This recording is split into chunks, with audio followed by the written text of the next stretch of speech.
Foto pelakor di profil ponsel suamiku bab 141-144.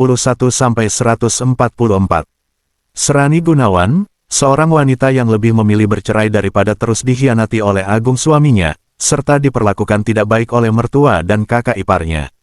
Bagaimana akhir kisah cinta Serani? Apakah ia dapat menemukan cinta sejatinya? Jangan lupa komen, like, dan subscribe ya. Terima kasih. Bab 141. Siapa kamu sebenarnya? Agung memandang pria berjas coklat muda itu dengan tatapan menyelidik. Pria itu terkekeh. Sudahlah, kamu nggak usah takut diculik. Lagian apa istimewanya kamu kalau diculik? Agung mendengus kesal, namun dalam hati ia membenarkan ucapan pria yang tak dikenal itu. Nanti akan aku jelaskan di dalam mobil. Lanjut pria itu lagi. Agung memandang pria yang mengajaknya itu dengan tatapan menyelidik. Namun demikian Agung memutuskan untuk ikut dengannya. Kesulitan hidup yang ia alami saat ini membuatnya tak punya pilihan lain. Siapa tahu gajinya gede, pikirnya saat melangkah masuk ke dalam mobil SUV berwarna putih. Agung memperhatikan jalanan yang ia lewati. Ternyata menuju arah utara. Pikirannya terbagi pada Yuyun dan anaknya yang belum makan sejak tadi pagi. Entah kenapa ia bisa kembali bersama Yuyun. Seharusnya ia kembali pada Sera. Tapi ia sadar Serani tidak akan pernah mau dengannya. Tirta Prasetya bukanlah tandingannya. Latak tega saat Yuyun datang menangis ke hadapannya. Saat itu penampilan Yuyun hampir menyerupai pengemis jalanan, dengan seorang bocah perempuan yang kurus di dalam gendongannya. Agung yang juga tak memiliki apa-apa juga ragu menerima Yuyun kembali. Setelah Yuyun menceritakan bahwa ia ditelantarkan oleh pria yang dulu menghamilinya, setelah keluar dari penjara, Agung merasa tidak tega. Akhirnya mereka memutuskan untuk menikah sebelum tinggal bersama. Lagi-lagi Agung gelisah, lah tidak bisa menghubungi Yuyun. Istrinya itu tidak memiliki ponsel. Masih lama, Pak, istri dan anak saya belum makan di rumah. Agung memberanikan dirinya untuk bertanya. Gampang, kita kirim online saja. Sebutkan nama dan alamat rumahmu. Saya akan kirimkan makanan untuk mereka sekarang juga. Wajah Agung berbinar. Dengan semangat ia menyebutkan alamat rumah kontrakannya. Nah, sudah beres. Kamu tenang sekarang. Sebentar lagi mereka pasti akan makan. Ungkap pria berjas coklat muda yang duduk di sebelah Agung. Agung bisa bernapas lega, lah kembali melihat ke jalanan. Mobil sudah memasuki sebuah komplek perumahan yang cukup sepi. Tak lama kemudian mobil berhenti di depan sebuah rumah bertingkat dengan cat putih. Ayo, turun. Agung mengikuti arahan pria yang sejak tadi bersamanya. Rumah itu cukup sepi, walau ada beberapa yang lalu lalang di sana.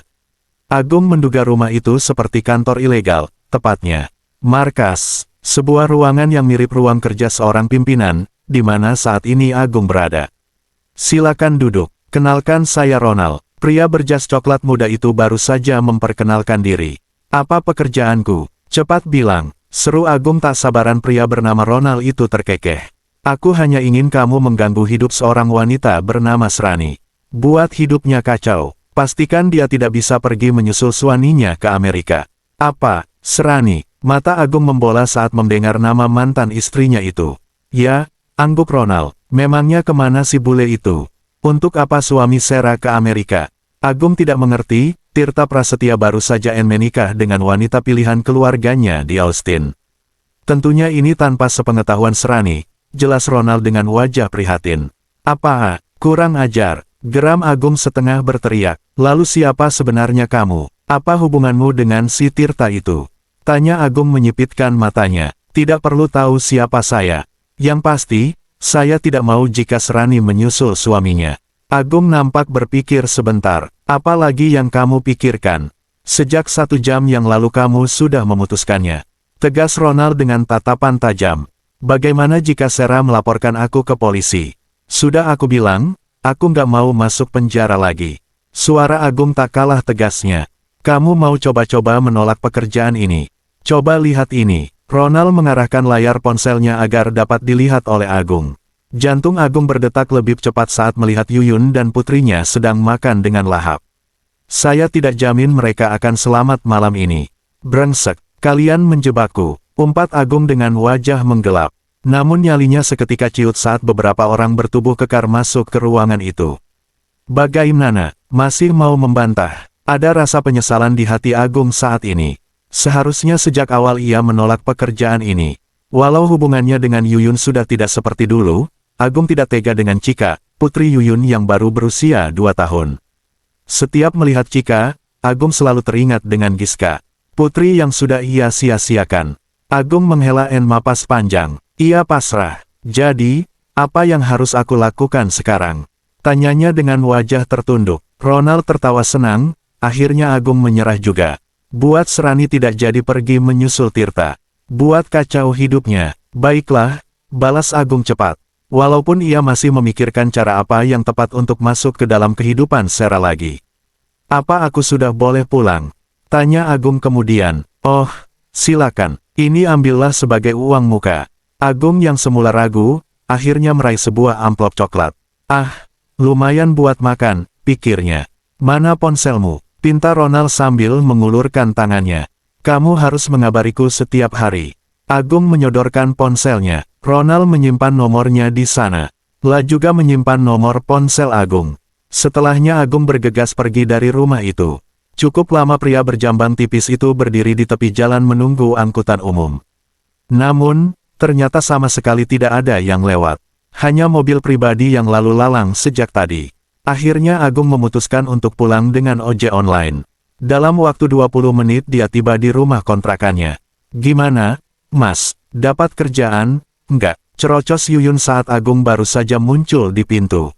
Ambilkan aku minum. Aku haus. Sentak Agung mendudukkan tubuhnya di lantai rumah kontrakannya. Dengan menalas-malasan Yuyun berjalan ke dapur lalu kembali membawakan segelas air putih untuk Agung. Kamu itu, suami baru pulang langsung aja ditodong. Tawarin minum kek, malkan kek. Ujar Agung kesal. Makan apa? Memangnya kamu ninggalin uang? Aku dan Chika aja belum makan dari pagi, balas Yuyun gak mau kalah tatapan Agung beralih pada Chika yang asik bermain. Chika udah mamam, tanyanya sambil mengusap kepala bocah itu. Dah, jawab Chika sambil tersenyum. Tuh, Chika bilang udah. Agung melirik pada Yuyun. Anak kecil aja dipercaya. Yuyun masih belum mengakui kalau ia tadi sudah makan. Mulai besok aku kerja. Aku mau kamu setiap hari masak, beresin rumah dan urus Chika dengan baik. Agung memandang Yuyun intens. Iya, sahut Yuyun malas. Kamu harus bisa seperti Serani. Dia bisa melakukan semuanya dengan baik. Terus aja banding-bandingin aku sama nenek lampir itu. Protes Yuyun dengan mata melotot. Memangnya Mas Agung kerja di mana, sih? Kok segala pakai diladeni kayak manajer aja? Ejek Yuyun sambil mencibir. Mau kerja dimanapun, suami tetap harus dilayani oleh istri. Ketus Agung gemas dengan sikap Yuyun yang dianggapnya belum berubah. Halah, paling-paling juga office boy. Hati Agung memanas mendengar hinaan Yuyun yang selalu merendahkannya. Aku dapat kerjaan bagus. Kalau kamu nggak percaya, nih lihat. Dengan kasar, Agung melemparkan amplop coklat yang ia dapat ke hadapan Yuyun. Bab 142. Uang. Ini beneran uang, Mas. Mata Yuyun membola melihat lembaran merah yang keluar dari dalam amplop coklat itu. Memang kamu pikir apa? Lemper. Ketus Agung kesal. Gini, dong. Aku kan bisa beli skincare dan baju bagus. Imbuh Yuyun sambil meraup lembaran uang yang tadi sempat berceceran di lantai. Enak aja, kamu. Awas, jangan boros-boros. Uang ini buat makan dan bayar kontrakan.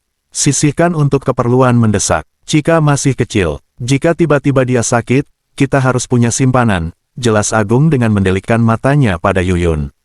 1. Mas Agung gak berubah. Dari dulu pelit, umpat Yuyun seraya beranjak ke lemari menyimpan uang di dalam amplop itu.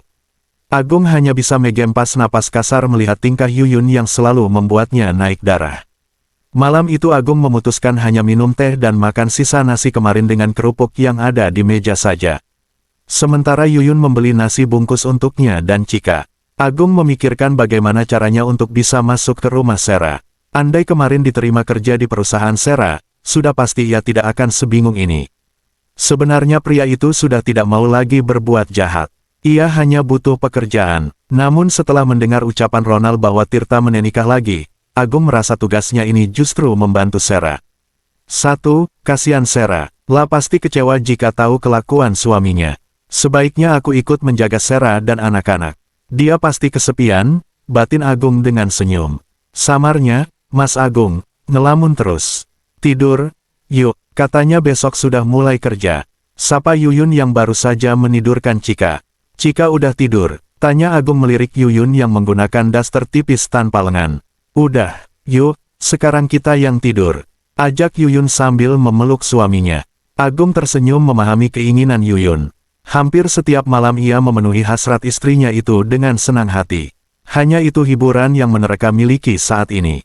Aktivitas yang dapat melupakan berbagai masalah hidup, walau hanya sejenak. Agung melakukannya dengan hati-hati, karena ia tak mau jika Yuyun hamil di saat kehidupan mereka sedang sulit. Kadang mereka memakai karet kebon yang harganya paling murah di minimarket. Aku mau lagi boleh, Mas, bisik Yuyun. Agung maklum dengan hasrat berlebih yang dimiliki istrinya. Sejak dulu Yuyun memamge paling jago dan aktif di ranjang. Setidaknya ada sesuatu yang membuat Agung bahagia memiliki istri seperti Yuyun. Ia harus bisa memenuhi keinginan istrinya untuk yang satu ini. Lah tak mau Yuyun kembali selingkuh atau menjadi pelakor lagi. Mas kerja di kantor mana, sih? Kok rapi banget? Tanya Yuyun yang masih berbaring di kasur busa tipis mereka. Sementara Agung yang baru selesai mandi, kini sedang berpakaian. Kalau aku bilang, kamu juga nggak kenal. Jauh di Jakarta Utara, sahut Agung terpaksa berbohong. Lah tidak mungkin mengatakan kalau pekerjaannya berhubungan dengan Serani. Aku pergi, jaga Cika baik-baik, jangan boros-boros. Pakai uang itu hanya untuk keperluan penting saja, pesan Agung sebelum pergi. Cek, bawel banget sekarang, udah sana jalan, aku mau tidur lagi. Yuyun kembali menyelimuti tubuhnya. Agung menggelengkan kepalanya, tak habis pikir dengan kelakuan Yuyun yang tidak berubah. Sesaat ia melirik pada Cika yang masih terlelap. Bocah itu sangat kurus. Yuyun, bangun. Belanja dan masak untuk Cika. Jangan jajan aja, Cika perlu gizi yang cukup. Agung menepuk pelan kaki Yuyun. Iya, entar tukang sayur lewat aku keluar. Udah sana pergi, jawab Yuyun tanpa bangkit sedikitpun.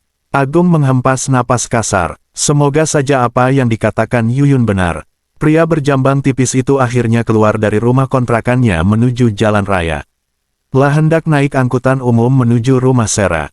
Di ujung gang, Agung melihat tukang sayur keliling yang biasa mangkal beberapa menit di depan rumah kontrakannya. Agung tersenyum membayangkan nanti malam akan makan masakan Yuyun. Setelah naik 2 kali angkutan umum, Agung akhirnya tiba di depan rumah yang dulu pernah ia datangi. Cari siapa, Pak? Teriak security melihat ia celingukan di depan pagar tinggi. Cari Ser. Bu Serani, Pak. Bu Serani sudah tidak tinggal di sini. Lah sekarang tinggal di rumah suaminya. Jelas security itu. Seketika tubuh Agung lemas. Rumah suaminya di mana, Pak?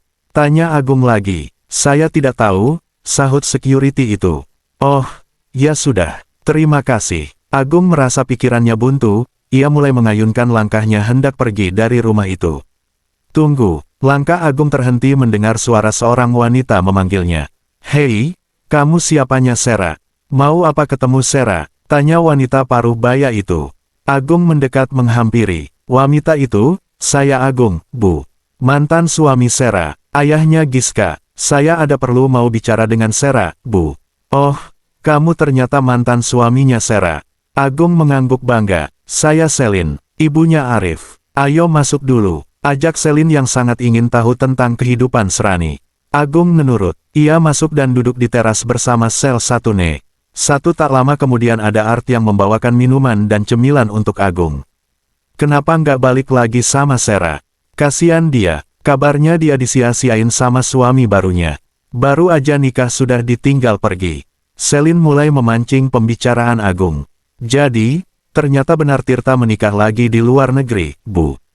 Kasian sekali Sera. Selin yang sebenarnya terkejut, berpura-pura tenang. Seolah berita yang baru saja ia dengar adalah hal yang sudah ia ketahui sebelumnya. Maaf, Ibu tahu di mana Sera tinggal sekarang? Tahu, Sera sekarang tinggal di rumah Tirta di Pondok Indah. Selin menyebutkan alamat lengkap rumah Sera. Ia tahu karena beberapa kali Artnya mengirim barang-barang Sera yang tertinggal dengan taksi online. Terima kasih, Bu. Saya permisi dulu. Selin mengangguk tersenyum. Sepeninggal Agung, Selin terdenyum sinis. Rasain kamu, Sera, laki-laki yang kamu bangga-banggain itu ternyata mengkhianati kamu. Coba dulu kamu mau terima Sandi. Selin tersenyum puas seraya masuk kembali ke dalam rumah. Agung memutuskan naik ojek online menuju alamat yang diberikan Selin. La berharap Sera belum berangkat ke kantor saat ia tiba di sana. Saat di perjalanan, Agung meminta driver ojek online-nya untuk berhenti. La melihat Sera berdiri di tepi jalan tepat di sebelah mobilnya. Mantan istrinya Iru tampak sedang kebingungan dengan sebuah ponsel di telinganya. Setelah membayar ojek online-nya, Agung menghampiri Sera. "Sera, ada apa? Kenapa kamu ada di pinggir jalan begini?" Sera tercengang melihat kehadiran Agung yang tiba-tiba. "Oh, ini, mobilku mogok, Mas. Padahal aku mau segera menghadiri rapat direksi 15 menit lagi," jawab Sera masih memandang heran dengan Agung. "Aku kebetulan lewat sini terus lihat kamu." "Boleh aku lihat? Kebetulan waktu di penjara aku sempat belajar otomotif." Silakan, Mas." Sera yang tidak punya pilihan lain membiarkan Agung memeriksa mobilnya. Ia berharap mobilnya bisa kembali membawanya ke kantor. "Coba nyalakan mesinnya," teriak Agung dari depan. Sera bergegas masuk dan mengikuti perintah Agung. Betapa senangnya dia karena mobilnya sudah kembali menyala. "Makasih, Mas," teriak Sera dari dalam mobil. "Kalau kamu nggak keberatan, biar aku yang bawa mobilnya sampai kantor. Khawatir nanti mogok lagi di perjalanan," ujar Agung seraya mendekat pada Sera. Sera terdiam. Dia bingung harus jawab apa. Bab 143. "Bagaimana? Atau kalau kamu ragu, nggak usah aja. Aku permisi," ucap Agung, lalu memutar tubuhnya. Sera melihat jam di pergelangan tangannya sepintas. Oke, baiklah. Kalau begitu cepat antar aku." Agung tersenyum mendengar jawaban Sera. Pria itu menerima kunci mobil dari Sera dan bergegas duduk di kursi kemudi. Sementara Sera memilih untuk duduk di kursi belakang. "Kenapa nyetir sendiri? Supir kamu mana?" tanya Agung sambil melajukan mobil mewah milik Sera dengan kecepatan tinggi. "La tahu Sera sedang mengejar waktu. Pak Yono aku tugaskan untuk antar jemput Giska," sahut Sera singkat tanpa menoleh. La mengirim pesan pada Kori bahwa mungkin ia sedikit terlambat. "Kamu harus punya supir pribadi, Sera. Jangan nyetir sendiri. Bahaya kalau kejadian seperti tadi. Apalagi kalau kamu pulang larut malam." Sera tak menjawab perkataan Agung. Namun dalam hatinya ia membenarkan apa yang dikatakan mantan suaminya itu. Mungkin ia akan pertimbangkan lagi untuk hal ini. "Sudah sampai," ujar Agung saat tiba di lobi perusahaan milik Sera. "Terima kasih. Titip saja kuncinya pada security. Dan ini, ambillah. Anggap saja aku bayar jasa seorang supir." Sera menyerahkan 2 lembar uang ratusan ribu ke tangan Agung, kemudian bergegas turun dari mobil. Ia melangkah cepat menuju ruang meeting. Ia bersyukur tidak jadi terlambat. Agung terhenyak melihat ada uang di tangannya. Sebenarnya ia senang, setidaknya ia bisa membantu Sera. Mungkin juga ia bisa lebih dekat dengan mantan istrinya itu. "Loh, Pak Agung." Security senior terkejut saat melihat Agung keluar dari mobil Serani. "Ya, Pak, ini kunci mobil Bu Serani. Saya permisi dulu." Agung mengangguk ramah pada security itu, sebelum ia pergi meninggalkan PT Gunawan Corp. Baru saja pria bermata agak sipit itu keluar dari pintu gerbang, ponselnya berbunyi. Sebuah panggilan dari Ronald. "Agung, kenapa malah pergi dari kantor Serani?" "Dasar bodoh." Agung terkejut. Ia mengedarkan pandangannya ke segala arah. Dari mana Ronald tahu keberadaannya? Aku harus gimana?" tanyanya gugup, merasa gerak-geriknya di mata-matai. "Sudah saya bilang, kacaukan hidup Serani. Ingat, kamu sudah tidak bisa membantah lagi." Suara Ronald terdengar menggelegar dari seberang sana. Setelah panggilan ditutup, Agung seketika lemas. Pria itu menoleh ke kanan dan ke kiri. La tak menyangka pekerjaannya serumit ini. Bikin hidup Sera kacau. Bagaimana caranya? "Apa aku bisa?" gumamnya dengan raut wajah bingung. Akhirnya ia memutuskan untuk kembali ke kantor Serani. "Pak Agung, balik lagi, Pak," sapa security tadi. "Iya, Pak, saya mau nunggu Bu Serani selesai meeting," sahut Agung melewati satpam itu. Agung naik ke lantai di mana ruangan Serani berada. Ia menghampiri Dido yang sedang berada di mejanya. "Ada apa Pak Agung?" sapa Dido yang heran melihat Agung sudah ada di kantor itu pagi-pagi. "Dido, bagaimana bisa kamu kembali kerja di sini? Bukankah kamu dulu hampir membunuh Sera?" Agung yang kemarin sempat ditolak oleh Sera, merasa kesal. Mantan istrinya itu malah menerima Dido yang dulu hampir membunuh mantan istrinya itu. Aku sudah sadar, Pak Agung, jawab Dido dengan wajah tidak suka. Halah, kamu pasti mau berbuat jahat lagi sama Sera. Iya, kan, ngaku aja kamu. Sentakan Agung membuat Dido seketika berdiri. Hei, kenapa malah buat keributan di sini? Sebenarnya Pak Agung ini mau apa? Bukannya kemarin sudah ditolak oleh Bu Sera. Agung terdiam, namun napasnya naik turun menahan emosi. Ia harus diam, jika tidak mau diusir. Aku mau ketemu Serani. Aku akan kembali lagi nanti, jawab Agung seraya melangkah kembali turun ke lobi. Dido mendengus kasar, kemudian kembali melanjutkan pekerjaannya. Setelah 3 jam berlalu, Sera dan Cory baru saja selesai meeting. Sera, kamu ingat Dr. Kevin? Dokter keluarganya Tirta, tanya Cory saat keduanya sedang bersiap-siap hendak turun makan siang. Ya, kenapa? Sahut Sera datar. Kemarin aku ketemu dia waktu makan siang. Ternyata dia praktek di rumah sakit yang di dekat sini. Oh, ya, rumah sakit ibu dan anak itu. Tanya Sera masih dengan ekspresi datar. Cory mengangguk, dan hari ini dia ajak kita untuk makan siang bareng di restoran seberang. Kamu mau, kan? Tanya Cory penuh harap. Kamu saja. Aku makan di kafe bawah saja hari ini. Sera melangkah menuju ruangannya. Jangan gitu, dong, Sera. Temani aku, ya. Cory terus memohon. Maaf, Cory. Pikiranku masih tidak tenang sebelum mendapatkan kabar tentang Pras. Sera memijit keningnya yang terasa berat. Cory terdiam. Lalu lupa akan hal itu. Sementara kemarinlah sudah menyanggupi permintaan Dr. Kevin untuk mengajak Serani. Maafin aku, Sera. Jika ada yang bisa aku bantu, bilang saja. Cory mengusap lembut lengan sahabat sekaligus atasannya. Ya sudah sana, nanti si dokter itu nungguin. Sera tersenyum seraya menaps ringan bahu Cory. Lah melihat ada yang berbeda dari sahabatnya itu. Hari ini Cory nampak lebih ceria dari biasanya. Kamu mau ke kafe bawah, kan? Yuk, bareng. Ajak Cory seraya menarik lengan Sera. Dua sahabat itu melangkah bersama menuju lift. Bu Sera, maaf. Tadi ada Pak Agung mau bertemu ibu. Tiba-tiba Dido menghampiri dua wanita cantik itu. Agung, mau apa lagi dia? Sera mengerutkan dahinya, saya tidak tahu, Bu.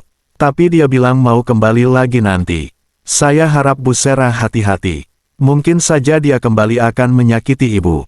Sera menatap Dido tajam dengan menautkan alisnya. Dalam hatinya ia merasa Dido tidak pantas mengatakan hal itu, mengingat apa yang telah dilakukan asistennya itu dulu. Dido mendadak gugup mendapatkan tatapan yang menusuk dari Sera. Seketika itu juga ia menunduk. Maaf, lirihnya. Ayo, Cory. Sera kembali melanjutkan langkahnya dan memasuki lift khusus direksi. Aku heran, hati kamu itu terbuat dari apa, sih? Kok bisa-bisanya si Dido diterima lagi kerja di sini? Tanya Cory saat di dalam lift yang isinya hanya mereka berdua. Sera menghela napas panjang. Entahlah, aku hanya berpikir kasihan dengan ibu dan adiknya. Hidup mereka menderita, gumam Sera. Wanita itu kembali menghela napas panjang. Lah kembali teringat cerita Pak Yono tentang keluarga Dido. Kamu benar-benar berhati malaikat, Sera. Kamu berlebihan, cor, sanggas Sera saat pintu lift terbuka. Mereka sudah tiba di lobi. Hai, Dr. Kevin ternyata sudah menunggu di salah satu sofa tamu di depan resepsionis. Pria itu tampak sangat rapi dengan kemeja lengan panjang. Kulitnya yang putih bersih serta tubuhnya yang tinggi besar, membuatnya terlihat lebih tampan dengan penampilannya siang itu. Sera melirik wajah Cory yang menatap sang dokter penuh damba. Melihat itu Sera mengulum senyumnya. Hai, kita jadi makan di restoran seberang, kan? Balas Cory. Jadi dong, ayo. Kevin tersenyum lebar. Maaf, dok aku nggak bisa ikut. Seketika senyum di wajah Kevin lenyap. Kenapa? Ada masalah? Tanya pria tampan itu. Nggak apa-apa, udah sana kalian jalan. Keburu abis waktu makan siangnya. Sera sengaja menghindar. Ayo, dok. Cory melangkah lebih dulu keluar. Kevin mengikuti Cory dengan wajah yang sedikit berbeda, tidak seceria tadi. Sera memutar arah langkahnya menuju cafetaria yang berada di lantai dasar gedung itu. Walau tak semewah restoran di seberang, Sera merasa cocok dengan masakan rumahan di kafe itu. Kadang ia juga meminta office boy untuk membeli makanan di luar. Silakan, Bu Sera. Seorang pelayan menyambut Sera dengan ramah. Hampir semua orang di gedung itu tahu siapa Sera, pemilik perusahaan Gunawan Corp. Sarah duduk manis saat menunggu pesanannya. Sarah, maaf, boleh aku duduk? Wanita dengan berhijab hijau sage itu nyaris terlonjak melihat Agung sudah berdiri di depannya. Loh, bukannya Mas sudah pulang? Tanyanya heran. Maaf, Sarah, ada yang ingin aku bicarakan. Tanpa menunggu jawaban dari Sarah, Agung langsung saja duduk di hadapan. Kalau saja Agung tadi tidak menolongnya, mungkin Sarah tidak akan meladeni mantan suaminya itu. Sudah makan? Tanya Sarah datar ketika makanannya sudah datang. Belum, tapi nanti saja, aku hanya mau ngomong sebentar. Maaf mengganggu makan siangmu. Mau bicara apa? Sarah mulai menyendok makanannya. Lah sama sekali tidak menoleh pada Agung. Sarah, aku sangat butuh pekerjaan. Sepertinya kamu butuh supir pribadi. Sarah sempat menghentikan aktivitas makannya sesaat. Lalu kembali berbicara. Nantilah aku pikirkan. Aku mau bicara dulu dengan suamiku. Lanjutnya lagi sambil meneruskan makannya. Apa, suamimu? Bukankah suamimu ada di Amerika? Suara Agung sedikit meninggi. Mas tahu dari mana? Tanya Sarah heran. Yang tahu kepergian Pras ke Amerika hanya orang-orang tertentu saja. Oh, tidak. Aku hanya menebak saja. Agung tiba-tiba saja gugup. Tolong aku Sarah, keluargaku butuh makan. Kami hanya butuh makan saja. Untuk itu saja kami sangat kesulitan. Kamu enak, punya perusahaan, suami mapan. Pasti tidak bisa merasakan kesulitan yang kami hadapi saat ini. Sarah masih tak menoleh. Sebenarnya ia tidak mau lagi berurusan dengan Agung. Namun, ia akan sangat merasa bersalah jika membiarkan ada orang lain sedang kesulitan. Nanti aku pikirin, Mas, jawabnya singkat. Baiklah. Oh ya, bagaimana kabarnya Giska? Tanya Agung kemudian. Aku mohon Mas Agung jangan pernah dekati Giska. Dia masih trauma, Mas. Seketika wajah Agung berubah sedih. Ya Tuhan, kenapa aku dulu jahat sekali? Sarah melirik Agung yang meremas rambutnya frustasi, lalu mengusap kasar wajahnya. Bagaimana caranya aku minta maaf pada Giska? Aku sangat menyesal. Sarah hanya mengangkat bahunya. Untuk hal ini ia sangat malas berkomentar. Aku sudah selesai makan. Pembicaraan kita sudah selesai. Sarah bangkit hendak pergi meninggalkan Agung. Tapi Sarah, maaf, aku buru-buru. Sarah bergegas meninggalkan Agung, lalu kembali ke ruangannya. Sore hari Sarah pulang dengan gelisah. Lah masih belum bisa menghubungi ponsel Pras. Opa Vincent masih melarangnya bicara dengan suaminya. Sarah mengendarai mobilnya sendiri. Pikirannya yang terus tertuju pada Pras membuatnya sulit berkonsentrasi saat menyetir. Apa aku terima saja Mas Agung bekerja denganku? Pikirnya, setelah melewati kemacetan kota Jakarta, akhirnya Sarah tiba di rumah menjelang maghrib. Lah bergegas masuk ke dalam hendak menemui kedua anaknya. Momen yang paling ia tunggu setiap hari usai dari berkutat dengan setumpuk pekerjaan. Sore, Nyonya, seorang Art menyambutnya di depan pintu. Sarah mengangguk ramah, lalu meneruskan langkahnya menuju ruang kerjanya. Seperti biasa ia meletakkan laptop dan berkas penting terlebih dahulu di sana, sebelum menemui kedua buah hatinya. Suara notifikasi pesan terdengar dari ponsel Sarah. Wanita itu segera membukanya. Pesan dari orang yang tidak ia kenal mengirimkan sebuah foto. Netra Sarah seketika melebar melihat siapa yang ada di foto itu. Pras, bab 144. Bagaimana? Apa sudah dapat nomor ponsel pribadi istri Tirta? Diego berbicara pada seseorang lewat ponselnya. Beberapa jam yang lalu dokter kembali bertanya tentang keluarga Pras yang sangat dekat dengan pasien. Namun, Diego masih belum berhasil mendapatkan nomor ponsel istri Tirta, hingga salah satu orang kepercayaannya menghubunginya. Bagus, segera kirimkan padaku, jawab Diego. Pria berperawakan tinggi besar itu segera menyimpan nomor ponsel wanita yang bernama Srani. Lah ingin segera menghubungi wanita itu, tapi ia khawatir Srani tidak percaya padanya. Diego menghampiri Pras yang masih belum sadar. Menurut dokter, luka bagian dalam yang Pras alami sudah mulai membaik. Pras juga sudah melewati masa kritisnya. Tinggal menunggu pria itu sadar. Diego meminta izin pada dokter untuk memotret Pras beberapa kali. Mungkin dengan ini, wanita itu bisa mempercayaiku, gumamnya setelah mengucapkan terima kasih pada dokter. Tuan, perusahaan sangat membutuhkan Anda saat ini. Satu investor lagi telah menarik sahamnya. Sebentar lagi perusahaan akan gulung tikar.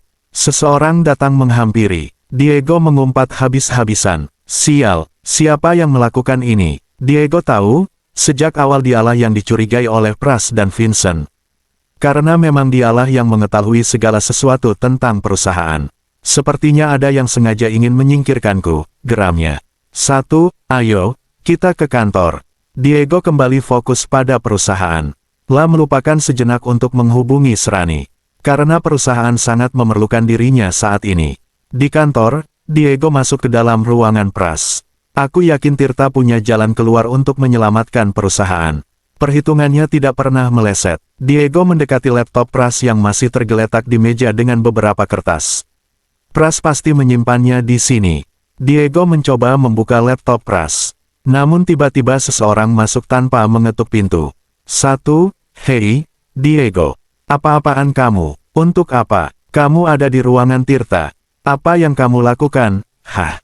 Diego kembali menutup laptop yang belum sempat ia nyalakan. Tuan Vincent, apa kabar? Diego berdiri menghormati kakek dari atasannya itu. Jawab dulu pertanyaanku. Apa yang sedang kamu lakukan di sini? Tatapan menyelidik dan penuh curiga dari netra Vincent sukses membuat Diego gugup. Saya hanya merapikan meja Tirta, sahut Diego dengan memposisikan kedua tangannya di belakang tubuhnya. Vincent memandang Diego penuh curiga. Kemudian ia mengalihkan pandangannya mengitari ruang kerja Pras. Kembali ke ruanganmu, ujar Vincent akhirnya. Dengan berat hati Diego keluar meninggalkan Vincent di ruangan Pras. Sempat melirik Vincent sebelum meninggalkan ruangan itu. Kenapa aku malah mencurigai Tuan Vincent? Apa mungkin ia ingin menjatuhkan cucunya sendiri? Batin Diego sambil melangkah menuju ruangannya. Diego membuka kembali ponselnya. Ia teringat rencananya untuk menghubungi Srani. Setelah memikirkan kembali, akhirnya Diego mengirimkan foto Pras pada Srani. Ia juga menjelaskan tentang kondisi Pras saat ini. Semoga saja Srani segera menghubungiku.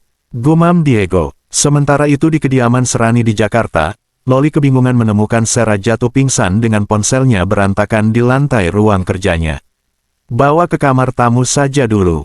Perintah kepala Art itu pada beberapa pekerja lainnya. Loli yang panik bergegas merogoh kantongnya mengeluarkan ponsel, lalu menghubungi seseorang. Halo Dr. Kevin, bisa ke sini? Nyonya tiba-tiba pingsan, dok.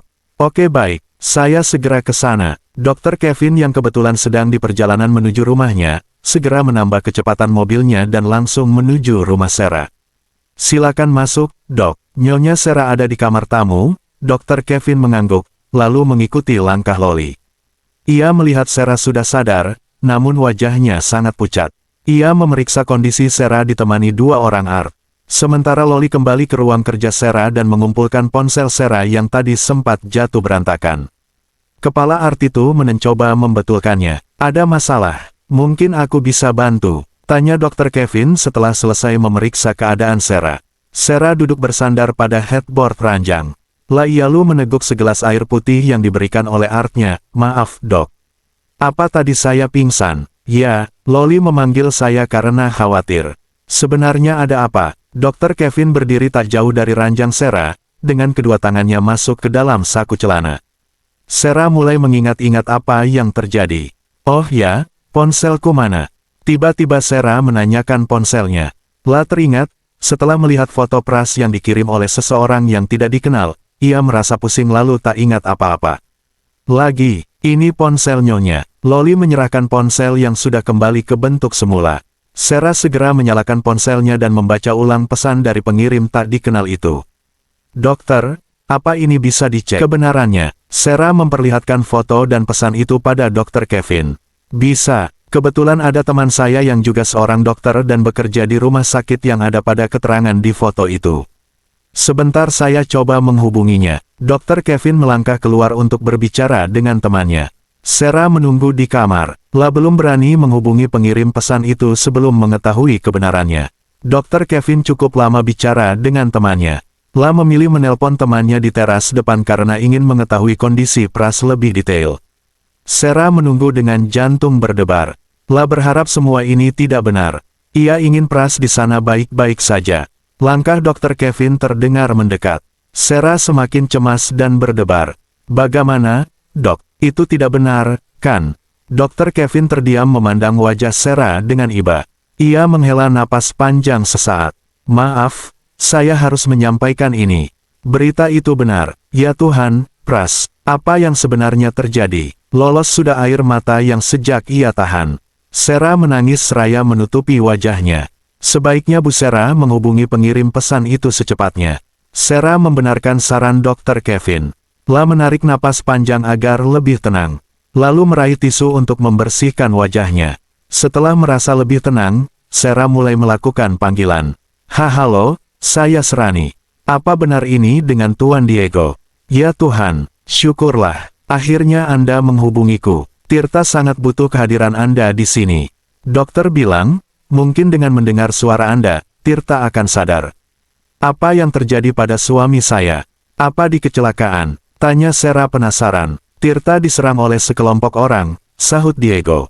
Astagfirullah. Baiklah, akan saya kabarin secepatnya. Sarah menutup panggilan, bagaimana ini, Dok? Saya tidak mungkin ke sana dengan menggalakkan anak-anak. Sarah sangat cemas dan gelisah. Maaf, kondisi Bu Sarah juga sedang tidak baik. Setelah saya periksa tadi kemungkinan ada sesuatu pada diri Anda. Tanda seru petik 2, maksud dokter. Sarah bertambah bingung, sebaiknya secepatnya Anda melakukan tes kehamilan. Aku hamil. Sarah tidak tahu harus senang atau sedih mendengar berita ini. Bu Sarah mungkin bisa mengirimkan rekaman suara Bu Sarah pada Tuan Diego. Semoga saja jika diperdengarkan pada Tuan Tirta, beliau akan sadar. Ya, benar. Aku akan coba. Baiklah, saya permisi pulang dulu. Dr. Kevin mengangguk seraya tersenyum sebelum beranjak dari kamar tamu itu. Seperti biasa, Loli mengantar dokter tampan itu hingga ke teras. Keesokan paginya, Sarah melakukan tes kehamilan. Semalam salah satu artnya membeli beberapa alat tes kehamilan di apotik terdekat. Dengan jantung berdebar ia menunggu munculnya garis merah pada alat di genggamannya. Debarannya semakin kencang saat satu garis merah sudah terlihat dengan jelas. Senyum haru terbit di wajah Serani ketika garis merah berikutnya muncul dengan sangat jelas. Sarah menangis haru, tak lupa ia merekam suaranya. Pras, aku mengandung anakmu. Pangeran akan punya adik. Kamu harus bangun, Pras. Temani aku menikmati hari-hari bahagia menyambut kehadiran anak kita. Aku mau kamu ada di saat aku ngidam. Nanti, Sarah menghapus air mata yang mengalir deras di wajahnya, menarik napas sesaat, kemudian kembali berbicara. Kamu pernah janji mau ajak kita ke Amerika. Kamu janji sama Giska mau menghadiri acara di sekolahnya. Ayo, Pras, kamu harus bangun. Aku nggak bisa menghadapi ini sendirian. Aku butuh kamu di sini. Setelah membersihkan diri dan berpakaian, Sarah kembali mengirim pesan pada Diego. Tuan Diego, saat ini kondisi saya dan anak-anak belum memungkinkan untuk ke sana. Ini saya kirimkan rekaman suara untuk Pras. Semoga dia segera sadar. Sarah juga merekam suara Giska dan Pangeran. La mengirim beberapa rekaman pada Diego. Hingga 3 hari berturut-turut Sarah terus mengirimkan rekaman suaranya untuk Pras. Namun ia belum juga mendapatkan kabar baik dari Diego. Sore itu, Sarah pulang lebih cepat karena merasa tubuhnya kurang sehat, hingga tidak dapat konsentrasi bekerja. Beruntung Cory bisa menangani semuanya. Sarah, tunggu. Sarah berhenti ketika seseorang memanggilnya di area parkir. Sebenarnya ia sangat malas karena tahu siapa yang memanggil Mia. Sarah, kamu mau pulang, kan? Izinkan aku yang bawa mobil kamu. Aku rela kamu bayar sekel khasnya. Agung berdiri di depan Sarah dengan tatapan memohon. Aku sedang butuh pekerjaan. Maaf, lanjut Agung dengan wajah tertunduk. Terlintas wajah Yuyun di benaknya. Entah untuk apa uang beberapa hari yang lalu ia berikan, pagi tadi sama sekali sudah tak bersisa. Hingga terpaksa hari ini ia meminta pekerjaan lagi pada mantan istrinya. Sarah yang sore itu tidak mau berdebat, membiarkan Agung membawa mobilnya. Sejak pagi wanita itu juga merasakan pusing dan mual. Sepanjang jalan, Agung memperhatikan Sarah yang duduk di kursi belakang, hanya memejamkan mata. Dalam beberapa hari ini Ronald terus menerornya. Pria itu memerintahkan Agung untuk mengalihkan pikiran Sarah agar tidak bisa fokus pada Tirta. Sebenarnya Agung berat melakukan ini. Namun Ronald terus mengancamnya. Mobil telah memasuki halaman rumah Sarah. Saat itu Giska, Pangeran dan beberapa art sedang bercengkrama di teras. Sarah turun dan langsung menghampiri kedua anaknya. Namun ia terkejut saat tiba-tiba Giska memekik ketakutan dan memeluknya erat. Bunda, usir orang itu. Aku. Diambung.